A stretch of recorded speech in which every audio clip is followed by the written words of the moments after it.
За энэ удаа би авагддаг химийн шүтлбэрийн төрлүүдийг тайлбарлая. За миний гарт байгаа энэ шүтлбэр бол авагддаг хатуу хуунцар шүтлбэр байна. Өөрөөр хэлбэл энэ хуунцар шүтлбэрийг хоёр төрлийн материалаар хийдэг. Шууд өөрөө хатуурагч хуунцараар хийдэг байна. Чанж хатуурдаг хуунцараар хийдэг. Ийм шүтлбэрийн төрөл байна. За дараагийн миний энэ гарт байгаа энэ шүтлбэр бол ард иргэдийн маань өнөөдөр ихээхэн хэрэглэж дадсан уян шүтлбэр байна. За энэний талаар ярив. За үүний дараа иргэд маань бас өнөөдөр бас таагүй ханддаг болсон гэхүү нэг шүтлбэр бол энэ металл каркастай хуунцар шүтлбэр байна. За энэ гурван төрлийн ялгааг хэлье.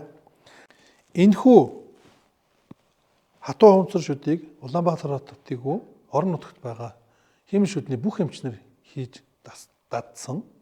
Гагцгүй энэ шүтлбэр тийм муу шүтлбэр биш. Зөвхөн энэ шүтлбэрийн энэ харагдаж байгаа ягаан хэсэг буюу хуунцрыг чанж хатуурдаг хуунцраар хийгээд сайн өнгөлөөд өгчих юм бол удаан хугацаанд хэрэглэхэд аюулгүй шүү гэдгийг хэлмээр байна. За уян шүтлбэрийн хувьд баг зэрэг тодорхой тайлбарлаж өгье.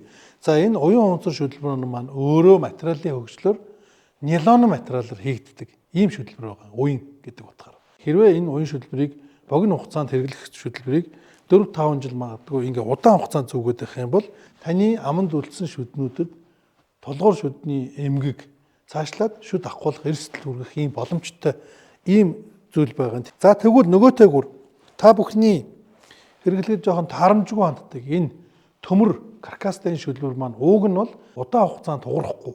За дээр нь амны хөндөд өнгөлгөө сайтай чанж хатуурдаг хуунцраар хийдэг учраас нүүр амны согсолч эмчи хийх хамгийн сайн шүлбэрийн төрөл юм шүү гэдгийг би өнөөдөр хэлхийг хүссэн.